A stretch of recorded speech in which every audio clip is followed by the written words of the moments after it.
Hello everyone, कैसे हैं आप सब।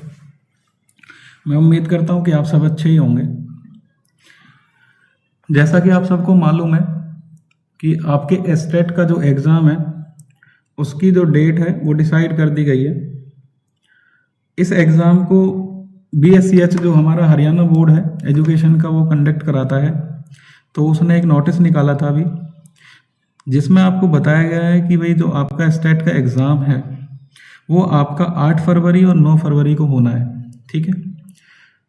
और बच्चे बहुत दिन से जो वेट कर रहे थे कि भाई एग्ज़ाम की डेट कब आएगी, एग्ज़ाम की डेट कब आएगी, तो एग्ज़ाम की डेट आ चुकी है। जिन भी बच्चों ने आपका स्टेट का एग्ज़ाम भरा हुआ है 2024 के लिए, चाहे वो लेवल 1 हो, लेवल 2 या लेवल 3, अब उनको 1 महीने का टाइम मिल चुका है। अर्थात जिनकी तैयारी अच्छे से नहीं हुई थी या किसी वजह से नहीं हो पाई थी, अब वो लोग तैयारी को और अच्छे से कर सकते हैं। यानी उनको अपना लक्ष्य दिख रहा है कि भाई 8 और 9 तारीख को जो है हमारा एग्ज़ाम है, तो एग्ज़ाम हमें 8 और 9 को देना है। हमारे पास पूरा जनवरी का महीना पड़ा हुआ है और तकरीबन 10 दिन और लगा लो आप, 40 दिन का टाइम आपके पास है। इस 40 दिन के अंदर अंदर आप अपनी तैयारी को एक बहुत बेहतरीन लेवल पे लेके जा सकते हैं। ठीक है। तो आपकी तैयारी को ध्यान में रखते हुए आज मैं आपके लिए लेके आया हूँ मैथ के वो क्वेश्चंस जो एस्टेट में प्रीवियस ईयर में पूछे गए हैं और जो इस बार के एस्टेट के पॉइंट ऑफ व्यू से भी बहुत इंपॉर्टेंट है। ठीक है। तो चलते हैं आपके क्वेश्चनों की ओर। तो आपका पहला क्वेश्चन है कि 50 से 90 के बीच, ठीक है, 50 से 90 के बीच सभी अभाज्य संख्याओं का योग क्या है। ठीक है। 50 से 90 के बीच सभी अभाज्य संख्याओं का योग क्या है। पहली बात तो आप ये जानिए कि अभाज्य संख्याएं होती क्या हैं। अभाज्य संख्याएं वो संख्याएं होती हैं जो या तो 1 से भाग होती हैं या खुद से भाग होती हैं। ठीक है। या तो 1 से भाग होती हैं या फिर खुद से भाग होती हैं, उनको हम बोलते हैं क्या, अभाज्य संख्याएं बोलते हैं हम लोग। ठीक है। तो अब हमें देखना है कि भाई 50 और 90 के बीच में कौन कौन सी अभाज्य संख्याएं हैं।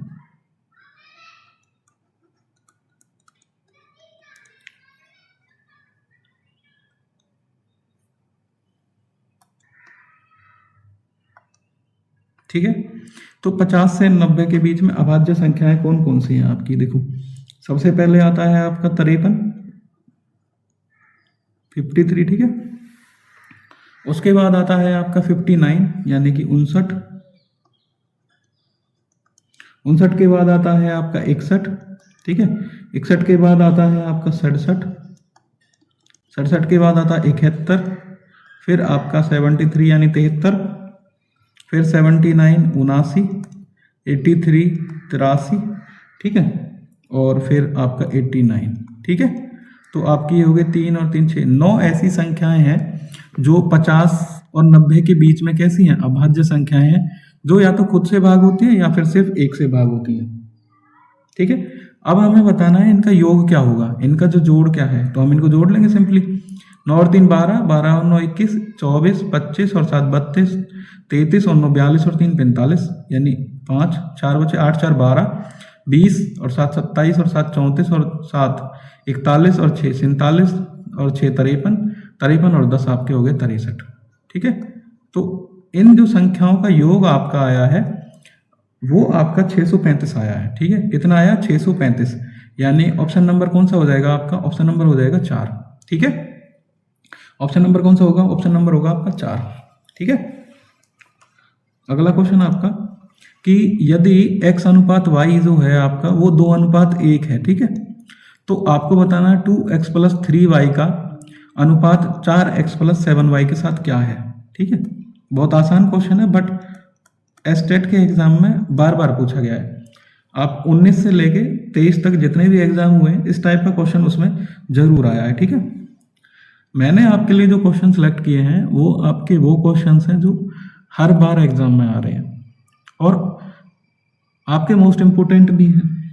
और आपको ये भी मालूम होगा चाहे लेवल 1 हो या लेवल 2, किसी भी सब आपका सब्जेक्ट से है लेवल 2, बट मैथ का उसमें ना बहुत योगदान रहता है। ठीक है।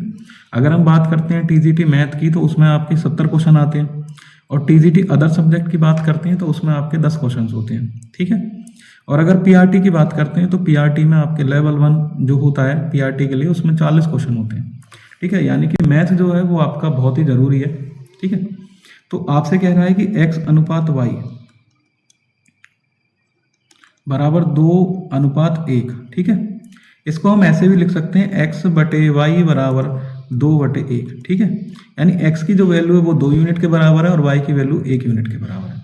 तो हम क्या करेंगे, हमें बताना 2x प्लस के 3y बटे में आपका 4x प्लस 7y की वैल्यू क्या होगी। ठीक है, तो जहाँ पे x है वहाँ पे 2 रखो, तो 2 गुना 2 जमा में 3 गुना 1। ठीक है, बटे में आप क्या हो गए 4 गुना 2 प्लस में 7 गुना 1। ठीक है, इसको सॉल्व करेंगे, 2 दूनी 4 और 3 एकम 3, कितने हो गए 4 और 3 हो गए 7, बटे में 4 दूनी 8 और 7 और 1 की गुना करेंगे 7, 8 और 7 हो गए आपके 15।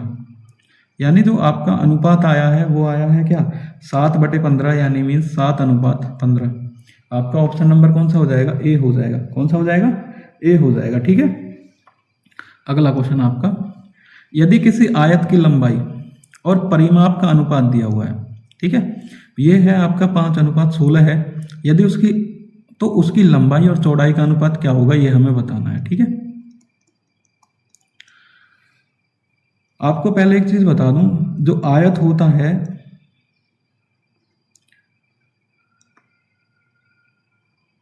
इस तरीके की आकृति होती है। ठीक है, जिसमें आमने सामने की भुजाएं बराबर होती हैं।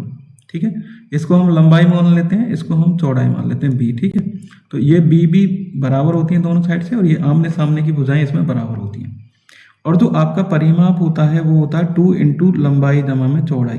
क्या होता है 2 इंटू लंबाई जमा चौड़ाई। अब आपको ये बोल दिया 5 है, तो ऑब्वियस सी बात है ये भी 5 है, और आपको परिमाप कितना दिया हुआ है, परिमाप दिया हुआ है वो आपका 16 यूनिट के बराबर है। कितना है 16 यूनिट के बराबर। ठीक है, कितने के बराबर है 16 यूनिट के बराबर है। ठीक है, तो अब मैं आपसे कहता हूं कि भाई 2 इंटू एल प्लस में बी बराबर आपके कितने के हैं 16 के बराबर है। ठीक है, अब आप देखिए कि लंबाई और चौड़ाई को जोड़ के अगर हम उसका डबल करते हैं तो हमें 16 आना चाहिए, या फिर हम ऐसे कह सकते हैं एल प्लस बी की जो वैल्यू आएगी वो कितने के बराबर आएगी 16/2, 8 आ जाएगा। आपके पास इसकी वैल्यू 5 है और बी की वैल्यू क्या हो जाएगी, ऑटोमेटिक कितनी हो जाएगी 3 हो जाएगी। ठीक है, कितनी हो जाएगी 3 हो जाएगी।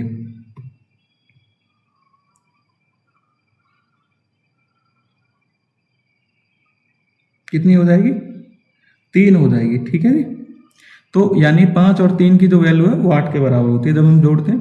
तो हमसे कह रहा है लंबाई और चौड़ाई का अनुपात क्या है। लंबाई आपकी 5 थी और चौड़ाई हमारी 3 आ गई, तो 5 अनुपात कितनी आ जाएगी 3। ऑप्शन नंबर हो जाएगा आपका कौन सा, डी हो जाएगा या 4। ठीक है, आंसर होगा आपका 5:3। तो बहुत आसान क्वेश्चन है, इतना तो मैंने समझाने के लिए यूज किया। ठीक है, बट आप डायरेक्ट कर सकते हैं 2 इंटू लंबाई प्लस चौड़ाई। ठीक है, यहीं जाइए सीधा, आपको पता है ये 5 है, इसकी जगह हम 3 रखेंगे तो 8 गुना 2 उसका डबल करने पे 16 आना चाहिए, तो सीधा सीधा इसका आंसर 3 होगा चौड़ाई का, और 5:3 इसका आंसर हो जाएगा। ठीक है, अगला क्वेश्चन करते हैं, यदि 9% साधारण ब्याज पर 500 रुपये कुछ समय में 725 हो जाते हैं। ठीक है, आपको मूलधन भी दे दिया, आपको दर भी दे दी, आपको मिश्रधन भी दे दिया। ठीक है, अब आपको टाइम बताना है और उसी समय पर 11% पर 600 रुपये कितने हो जाएंगे ये आपको बताना है। ठीक है, बहुत आसान क्वेश्चन है बट इम्पोर्टेंट भी बहुत है। ठीक है, अब आप देखिए जो साधारण ब्याज का जो फॉर्मूला होता है वो होता है प्रिंसिपल यानी मूलधन गुना में रेट दर गुना में समय बटे 100। ठीक है, और जो सिंपल इंटरेस्ट यानी जो साधारण ब्याज होता है वो आपका होता है मिश्रधन में से हम मूलधन घटा देते हैं। मिश्रधन आपका 725 है, इसमें से हम घटाएंगे 500 रुपये, तो यानी हमारे पास आया कितना 225 रुपये। ठीक है, अब इसमें वैल्यू पुट करेंगे, 500 रुपये तो आपका मूलधन गुना में दर आपकी 9% है, और टाइम हमें निकालना है बटे में 100 बराबर 225। 2 जीरो से 2 जीरो कट गई, 5 से काटो 45 बार, और 9 पंजे 45, यानी टी की वैल्यू आ गई आपकी यहाँ पे कितनी 5।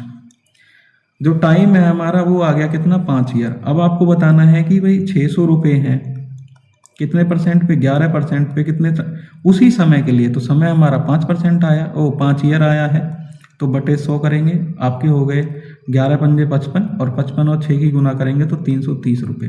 देखो ये आया आपका क्या, साधारण ब्याज। क्या आया, साधारण ब्याज आया है। ठीक है, अब आपसे पूछ रहा है कितना रुपए कितने हो जाएंगे, 600, यानी 600 प्लस में आपके 330, ये आपका मूलधन है, ये आपका ब्याज है, यानी कि जो मिश्रधन होगा, यानी जो अमाउंट होगी वो आपकी 930 रुपये होगी। कितनी होगी, 930 रुपये, यानी ऑप्शन नंबर हो जाएगा कौन सा, बी।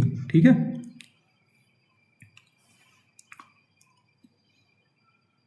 अगला क्वेश्चन आपका, किसी यदि वर्ग की, देखो यदि वर्ग की प्रत्येक भुजा में 50% की वृद्धि की जाती है तो क्षेत्रफल में कितने % की वृद्धि होगी, ये आपको बताना है। ठीक है,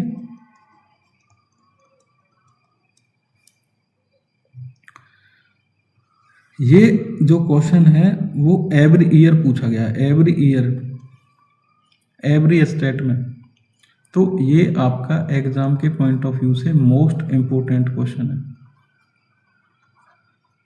इस बार भी इस क्वेश्चन को पूछे जाने की संभावना बहुत ज़्यादा है। तो आप देखिए कि भाई वर्ग की जो भुजा है उसमें 50% की वृद्धि की जा रही है। 50% को हम लिख सकते हैं 50/100, 50 एकम 50, 50 दूनी 100, यानी कि 1/2। ठीक है, इतनी वृद्धि की जा रही है, यानी कि ये जो आपकी इनिशियल वैल्यू है, यानी कि शुरुआत में इतना था और इतना इंक्रीज हुआ, यानी कि इसकी भुजा 2 थी, बढ़ के कितनी हो गई, 3 हो गई है। भाई पहले तो ये पहले थी और ये हो गई बाद में। ठीक है, आपके पास किसकी वैल्यू है, ये वर्ग की भुजा की वैल्यू है। ठीक है, और आपको पता क्षेत्रफल क्या होता है, भुजा का स्क्वायर, तो 2 का स्क्वायर करो और फिर इधर 3 का स्क्वायर कर दो, यानी ये 4 है, ये हो गया 9। अब आप देखिए कि 4 से बढ़ के 9 हो गया है। ठीक है, तो इंक्रीमेंट कितने का हुआ, 5 का। आपकी इनिशियल वैल्यू नीचे लेंगे, इनिशियल वैल्यू थी यानी जो शुरुआत में थी वो 4 थी, गुना में परसेंटेज निकालने के लिए 100, 4 से 25 बार, और 25 पंजे हो गए आपके 125। 125% जो है, जो वर्ग का क्षेत्रफल है वो 125% बढ़ जाएगा। अगर हम 50% वर्ग की भुजा को बढ़ा देते हैं तो क्षेत्रफल में 125% की वृद्धि होगी, जो कि होगा आपका ऑप्शन नंबर कौन सा, तीसरा होगा। ठीक है, ऑप्शन नंबर कौन सा होगा, वो तीसरा होगा। अगला क्वेश्चन आपका, दो संख्याओं का योग आपको 80 दिया हुआ है। ठीक है, ध्यान रखिए, दो संख्याओं का योग आपका 80 है और उन्हीं संख्याओं का अंतर 8 है, तो पहली संख्या का दूसरी संख्या से अनुपात आपको बताना है कि क्या होगा। ठीक है, देखो करने को तो हम इसको ऑप्शन से भी कर सकते हैं,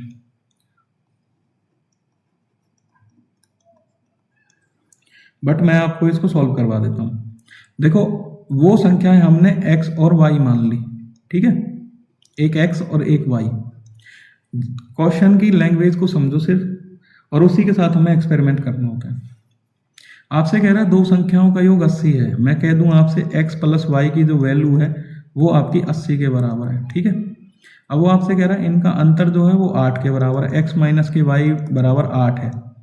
ठीक है, हमें x प्लस वाई दिया हुआ है, x माइनस वाई की भी वैल्यू दी हुई है, हमें दो वेरिएबल दिए हुए हैं, उनकी वैल्यू दे रखी है, तो हम आराम से वैल्यू निकाल सकते हैं। इसको हम इक्वेशन 1 मान लेते हैं, इसको इक्वेशन 2 मान लेते हैं, तो हम सीधा सीधा इनको जोड़ दें तो y से तो y कैंसिल हो जाएगा, 2x की वैल्यू कितनी हो जाएगी आपकी 88, और x की वैल्यू क्या होगी 88 को हम 2 से भाग कर देंगे, तो ये आ गया आपका 44। ठीक है, 44 को y में इसमें ऊपर की इक्वेशन में पुट कर दो, x जमा के x की जगह आपको रखो 44 यानी 44 प्लस के y बराबर 80, तो y की वैल्यू यहाँ से आ जाएगी 80 माइनस के 44 36। आप वैसे भी निकाल सकते हैं सीधा सीधा कि भाई इन दोनों का जोड़ 80 आना चाहिए, ये करने की ज़रूरत नहीं है। ठीक है, बट फिर भी मैंने दिखा दिया आपको करके, तो यानी आपके पास x की वैल्यू आ गई और y की भी वैल्यू आ गई, तो x और y का अनुपात है 44 अनुपात 36, तो 4 से कट जाएगा 11 बार, 4 से 9 बार, यानी दोनों संख्याओं का जो अनुपात आएगा x y का वो आएगा अनुपात 11 अनुपात 9, यानी ऑप्शन नंबर हो जाएगा आपका कौन सा, ए हो जाएगा। कौन सा हो जाएगा? ए हो जाएगा। ठीक है, तो अगले क्वेश्चन की ओर चलते हैं। 150 उम्मीदवारों के द्वारा प्राप्त औसत अंक आपके 35 थे। यदि उत्तीर्ण उम्मीदवारों के औसत अंक 39 थे और अनुत्तीर्ण उम्मीदवारों के औसत अंक 15 थे। ठीक है, तो परीक्षा में उत्तीर्ण उम्मीदवारों की संख्या क्या होगी, यानी पास कितने हुए हैं वो आपको बताना है। ये आपका एलिगेशन का सवाल है और बहुत ही आसान सवाल है। आपको तीनों चीज़ें दी हुई हैं। पहले तो हम लिख लेंगे कि भाई यहाँ पे तो आपके पास हैं, ठीक है, और ये आपके फेल हैं, ये अनुत्तीर्ण वाले हैं, ये उत्तीर्ण वाले हैं। ठीक है, अब आपसे कह रहा है कि यदि उत्तीर्ण अभ्यर्थियों के औसत अंक तो आपको 39 दिए हुए हैं और जो फेल हो गए उनका 15 है, और जो टोटल उम्मीदवार हैं यानी कि जो सभी, चाहे वो फेल है या पास है, उसका जो औसत है वो आपका 35 दिया हुआ है। तो हम क्या करेंगे, ठीक है, करो, 35 में से 15 घटाओ, आपके 20 बचे, 39 में से 35 घटाओ, 4 बचे। तो अनुपात आ गया आपका 20:4, 4 से भाग कर दो, 4 एकम 4, 4 पंजे 20। ठीक है, हमें विद्यार्थियों की संख्या का मालूम पता चल गया कि भाई कितने हैं, वो हैं आपके 5:1। पहले तो हमने क्या करा, 35 में से 15 घटाए 20 आ गया, फिर 39 में से 35 घटाए 4 आ गया। 20:4 मीन्स 4 से भाग करेंगे, 4 एकम 4 पंजे 20, 5:6, यानी 5 और 1 जो 6 होते हैं, 6 की वैल्यू हमें 150 के बराबर दी हुई है। 1 की वैल्यू निकालेंगे तो 150 को 6 से भाग करेंगे, 25 आ जाएगा। अब हमें क्या करना है, हमें 5:1 मिला था ना, तो हम 25 से इसकी गुना कर देंगे, इसकी और इसकी। हमें पूछ क्या रहा है, 25 गुना 5 125। हमसे पूछ रहा था उत्तीर्ण विद्यार्थियों की संख्या कितनी है, तो वो होगी आपकी कितनी, 125 के बराबर। अगर आपसे पूछता अनुत्तीर्ण की कितनी है, जो फेल हो गए उनकी 25 गुना 1 यानी 25। ठीक है, टोटल विद्यार्थी आपके 150 हैं, जिसमें से 125 पास हुए, 25 फेल हो गए। तो हमारे पास हुए विद्यार्थियों की संख्या 125 थी, जो का ऑप्शन नंबर कौन सा था, सेकंड था। ठीक है, बहुत आसान क्वेश्चन है ये। अगला क्वेश्चन आपका, ये बहुत अच्छा क्वेश्चन है आपका। संख्याओं की उस सूची के प्रथम 24 पदों का योग ज्ञात कीजिए। देखो आपको वैल्यू दे दी है, कितने पदों का, 24 पदों का योग ज्ञात कीजिए, जिसका nवां पद a प्लस ए एन की जो वैल्यू है वो आपकी 3 + 2n है। ठीक है,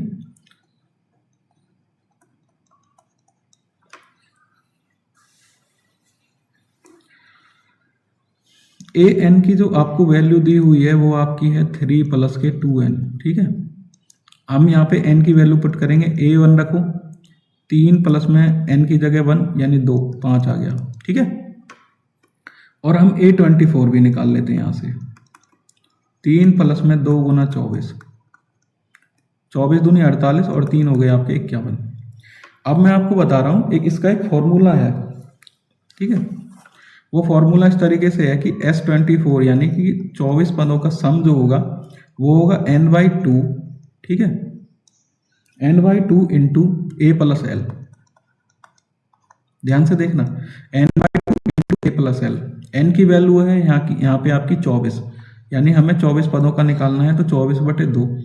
पहली टर्म में हमारी कितनी आई, 5, यानी a1 की जो वैल्यू है 5, और जो लास्ट टर्म है यानी हमें 24 पदों का निकालना है, तो 24वीं जो टर्म है वो आपकी 51 है। ठीक है, रख दी हमने वैल्यू, तो 2 से काट दो, 12 गुना में ये हो गए 56, गुना करो, 12 × 72, 7 बचे, 12 पंजे 60 और 7 67, यानी 672 आ जाएगा। क्या आ जाएगा, 672 आ जाएगा। ऑप्शन नंबर हो जाएगा कौन सा, 3।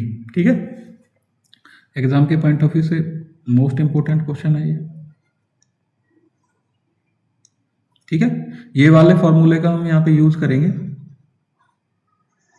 और देखो एक और फॉर्मूला है SN का, वो ये भी है कि n/2 इंटू, ठीक है, 2a plus n-1 into d। ये भी आपके सम निकालने का फॉर्मूला है, आपको कभी जरूरत पड़े आपको याद रखना है। बट हमारे पास पहली टर्म भी है तो लास्ट टर्म भी है, तो हम सीधा सीधा इसी फॉर्मूले का यूज कर लेंगे। ठीक है, अगला क्वेश्चन आपका क्वेश्चन नंबर 9।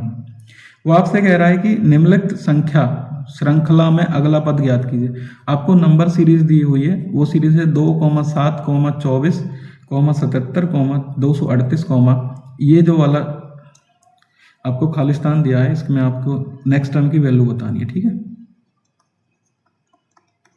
अब आप देखिए 2, 7, 24, 77, 238, फिर ये वाली हमें वैल्यू निकालनी क्या होगी। देखो ये 2 है, ये 7 है, हम ऐसे लिख सकते हैं 2 गुना 3 जमा 1, ठीक है, लिख सकते हैं, ठीक है। 7 से अगली टर्म कैसे आई, 7 या 21, 3 गुना करके उसमें हमने 3 जोड़ दिया। फिर 24 से 77 कैसे आया, 24 गुना में 3 72 प्लस में 5। अब 77 से 238 कैसे आएगा, 77 गुना 3 प्लस में 7 या 21, 7 जोड़ दिए, ठीक है। अब ऑब्वियस सी बात है, 238 है, उसका हम 3 गुना तो करेंगे ही करेंगे, ठीक है। क्या करेंगे, 3 गुना करेंगे, और उसमें हम क्या जोड़ देंगे, 9 जोड़ देंगे। करो 3 गुना, 3 8 24, ठीक है, और 3 3 9 और 2 11, 3 दूनी 6 और 1 7, 714 प्लस 9 मीन्स 723, ठीक है। ऑप्शन कौन सा हो जाएगा आपका, सी हो जाएगा, ठीक है। ऑप्शन कौन सा हो जाएगा आपका, सी हो जाएगा, ठीक है। आ गया होगा आपकी समझ में। 2 से 3 गुना करा, 2 का 3 गुना करने के बाद 1 जोड़ दिया, फिर 7 का 3 गुना करने के बाद 3 जोड़ दिया, ठीक है। फिर 24 का 3 गुना करने के बाद 3 जोड़ा और 5 जोड़ा, फिर 77 का 3 गुना करेंगे, उसमें 7 जोड़ देंगे, फिर 238 का 3 गुना करके उसमें 9 जोड़ देंगे, ठीक है। अगला क्वेश्चन आपका,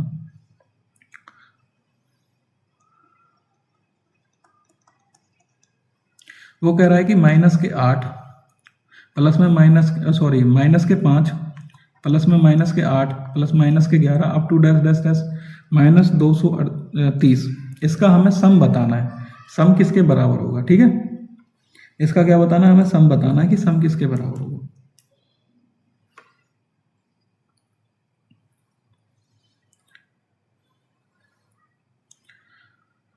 अब आप ये देखिए कि हमें यहाँ पे ये पता है कि भाई हमारे पास a1 जो वैल्यू है, यानी पहली टर्म है, वो आपकी माइनस के 5 है, और हम यहाँ पे d निकालना चाहें तो माइनस के 8 यानी दूसरी टर्म में से हम पहली टर्म घटाएंगे, तो घटा करने के बाद ये -5 प्लस 5 हो जाएगा, तो आ जाएगा माइनस के 3, ठीक है।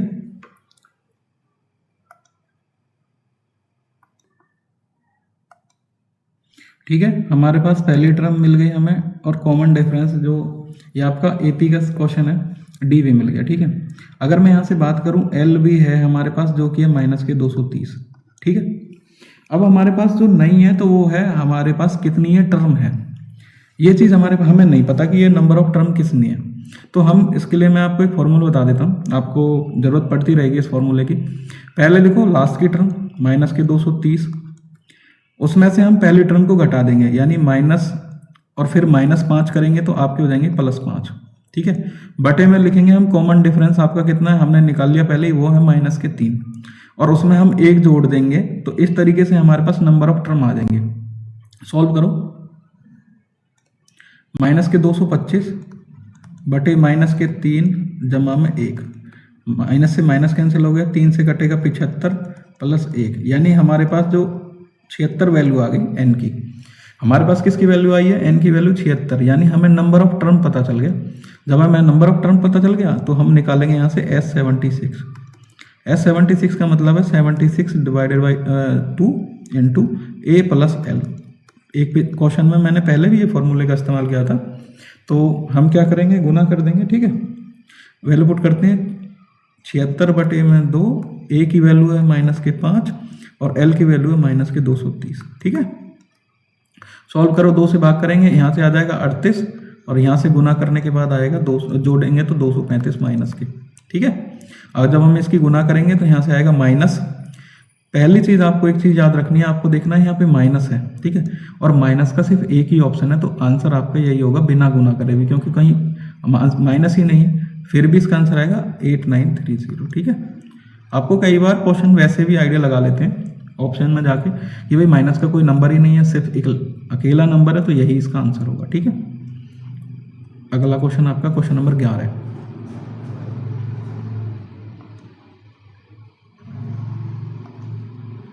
ठीक है, सबसे छोटी पूर्ण वर्ग संख्या ज्ञात कीजिए जो 4, 5, 6, 15 और 18 से पूर्णतः विभाजित हो जाए, ठीक है।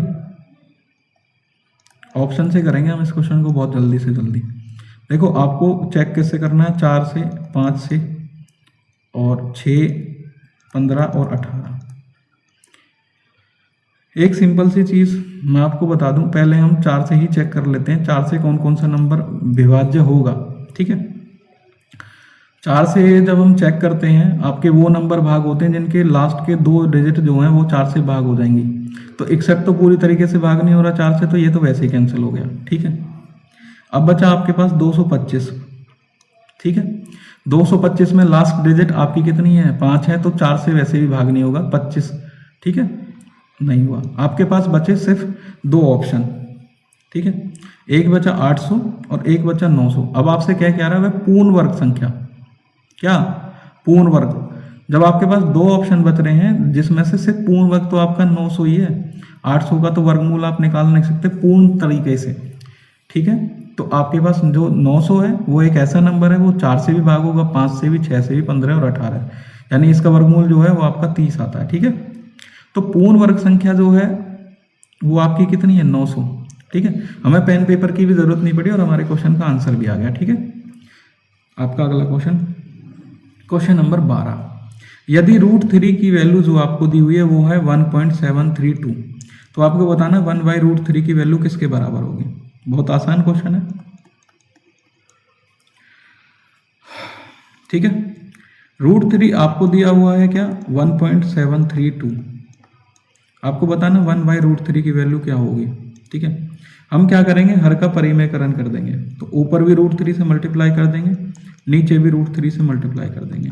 तो ऊपर आपका बचा √3, नीचे क्या हो जाएगा, √3 और √3 की मल्टीप्लाई, √9 आ जाएगा, 3 और 3 की गुना आ जाएगी √9।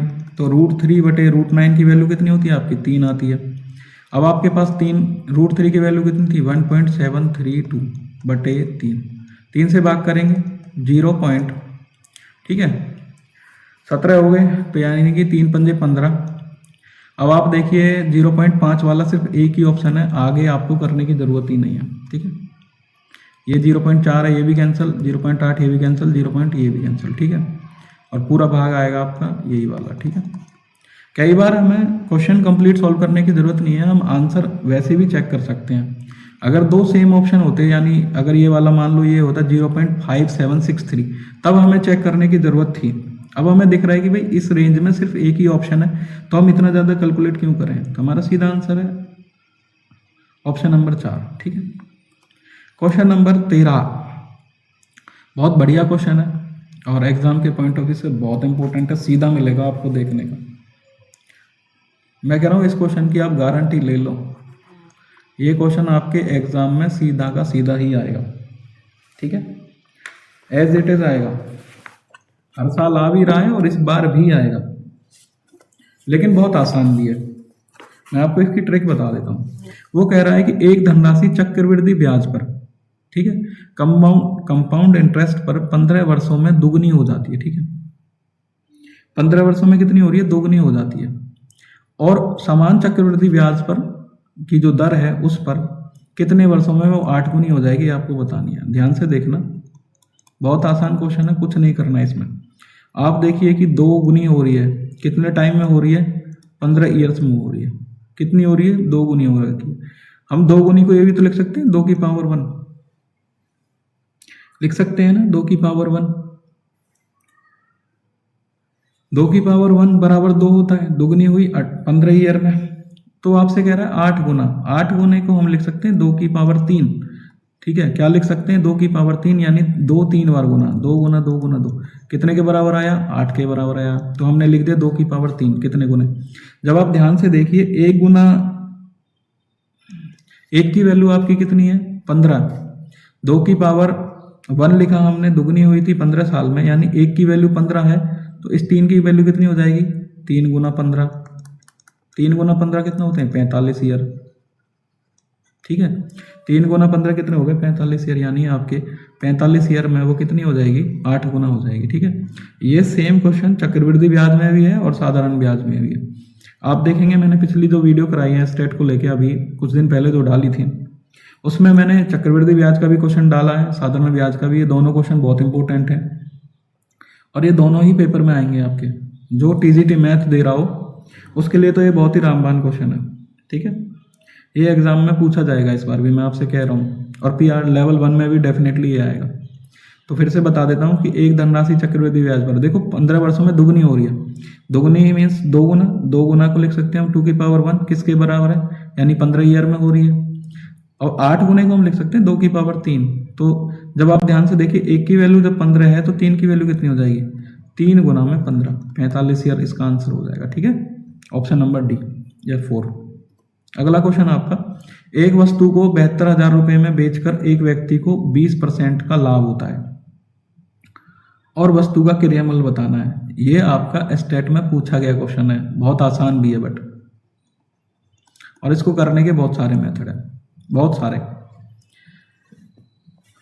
ध्यान से देखिए, मैं आपको 20% का लाभ ऐसे लिख सकते हो आप 20/100, ऐसे लिख सकते हैं, इसको काटा पीटी करके 1/5। आपको हमेशा एक बात याद रखनी है, लाभ हमेशा क्रिया मूल्य पर होता है। 20% लाभ का मतलब है कि 5 रुपए की कोई चीज है जिसपे कितना लाभ है, 1 रुपए का लाभ है, यानी कि ये क्रिया मूल्य है आपका और ये क्या है आपका लाभ है। अब आपको ये भी पता है विक्रय मूल्य क्या होता है, क्रिया मूल्य में जो हमें लाभ हुआ है हम उसको जोड़ देते हैं। अब आपसे कह रहा है कि 72,000 रुपये में वो चीज़ बेची गई है, यानी 5 में अगर हम 1 जोड़ देंगे यानी 6 की जो वैल्यू है वो आपकी 72,000 के बराबर है। 1 की वैल्यू हम निकालेंगे, 1 यूनिट की वैल्यू 72,000 बटे में 6 से भाग करेंगे 12,000 आ जाएगा। और आपसे पूछ क्या रहा है, क्रिया मूल्य क्या है, तो 5 है, तो 5 की वैल्यू कितनी आ जाएगी, 5 गुना में 12,000, ये आ गया आपका कितना 60,000, ठीक है। कितना आ जाएगा 60,000। ऑप्शन नंबर हो जाएगा कौन सा आपका 1। एक मेथड तो ये था, एक मेथड और है कि भाई आपने क्रिया मूल्य मान लिया 100 रुपये और उस पर लाभ कितना हुआ है 20%, तो विक्रय मूल्य कितना हो जाएगा 120, और 120 की वैल्यू कितनी दी हुई है 72,000, तो 1 की वैल्यू कितनी आ जाएगी आपकी 600, और 100 की वैल्यू जो हमने क्रिया मूल्य माना था उसकी वैल्यू आ जाएगी कितनी 600 गुना में 100 मीन्स 60,000, ठीक है। ये भी बहुत आसान क्वेश्चन है और ये भी आपका मेथड कोई सा भी आप यूज कर सकते हैं, ठीक है। आपका अगला क्वेश्चन, क्वेश्चन नंबर 50। यदि 25 आदमी किसी फसल को 60 दिन में काट सकते हैं, 25 आदमी किसी फसल को 60 दिन में काट सकते हैं, तो 10 आदमी उस फसल को कितने दिन में काट सकेंगे, ये आपको बताना है। पहली बात, इससे पहले आप एक चीज़ सुन लो ध्यान से, जो मैं आपको बताने जा रहा हूँ वो कंसेप्ट ये है कि मान के चलो ज़्यादा आदमी लगे हुए हैं किसी काम में तो कम टाइम लेंगे, अगर उसी काम को एक आदमी करेगा तो वो ज़्यादा से ज़्यादा टाइम लेगा। तो ध्यान से देखिए कि 25 आदमी जो हैं वो किसी काम को 60 दिन में करते हैं, ठीक है, 25 मैन। अब उसी काम को एक बंदा कितने दिन में करेगा ये बताओ भाई। जब 25 आदमी 60 दिन लगा रहे हैं तो एक आदमी जो है उसको 60 गुना 25 यानी उसको करने में ज़्यादा टाइम लगेगा। ज़्यादा टाइम मीन्स 60 को हम 25 से गुना कर देंगे, और उसी चीज़ को 10 आदमी करेंगे तो कितने में, जब एक को इतना लग रहा है तो 10 को कितना लगेगा, उससे कम लगेगा, हम 10 से इसको भाग कर देंगे, 1 0 से 1 0 कट जाएगी, 25 गुना 6 बराबर आ जाएगा आपका कितना 150 डेज। कितना आ जाएगा 150 डेज यानी 150 डेज। ऑप्शन नंबर हो जाएगा आपका कौन सा 4, ठीक है। ऑप्शन नंबर कौन सा हो जाएगा आपका 4। तो आज की वीडियो में आपके लिए मैंने रखे थे ये आपके 15 क्वेश्चंस, ठीक है, जो कि एवरी क्वेश्चन जो भी मैंने सिलेक्ट किया है आपके लिए आज की वीडियो में कराया गया हर क्वेश्चन एग्जाम के पॉइंट ऑफ व्यू से बहुत इंपॉर्टेंट है। और ऐसा ही नहीं है कि ये सिर्फ स्टेट में ही आएंगे क्वेश्चन, ये आपके HSSC CET का जो एग्जाम होने वाला है उसके पॉइंट ऑफ व्यू से भी बहुत इंपॉर्टेंट है। आप देखेंगे जो अभी UPPCS का पेपर हुआ है ना, उसका जो CSET का पेपर है, वो CSET का पेपर अगर जिस बंदे ने मेरी वीडियो देखी होंगी मैथ्स की, चाहे मैंने किसी भी चाहे SSC GD के लिए कोई टेस्ट डाल रखा है या फिर मीन्स अगर किसी ने नॉर्मली उन वीडियोस को देखा होगा, तो मैं आपको उस दिन मैं पेपर देख रहा था तो उसमें कम से कम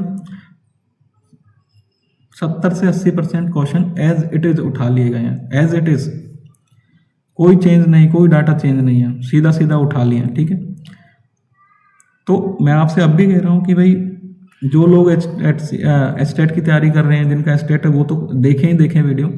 अगर किसी का HSSC है का CET जिसको देना है, वो भी इन वीडियोस को देख सकते हैं, चाहे वो एचटेट के नाम से या किसी भी नाम से, लेकिन क्वेश्चन अप्रोक्सीमेट तकरीबन सेम ही होते हैं, कोई ज़्यादा डिफरेंसेस नहीं होता, थोड़ा बहुत डिफरेंसेस होता है। ठीक है, तो ये वाली जो वीडियो है वो आपकी HSSC के लिए भी बहुत इंपॉर्टेंट है, एचटेट के लिए भी इंपॉर्टेंट है। ठीक है, अगर किसी का UPPCS का RO आ रहा है, उसके लिए भी जो मैथ्स के क्वेश्चन है उसमें भी ये काम आएगी। ठीक है, अगर आज मैंने जो 15 क्वेश्चन कराए हैं आपको, वो बहुत इंपॉर्टेंट क्वेश्चन हैं। अगर आपको अच्छे लगे हों तो वीडियो को ज़्यादा से ज़्यादा लोगों तक शेयर करें।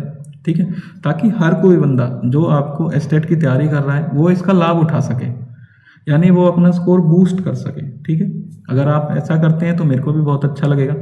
और जब तक आपका एग्ज़ाम आएगा, यानी 8 या 9 फरवरी से पहले मैं आपको बहुत सारी, अभी मेरी मैराथन क्लासेस भी आएंगी 3-4, जिसमें मैंने आपके कम से कम 40-40, 50-50 क्वेश्चन रखे हुए हैं।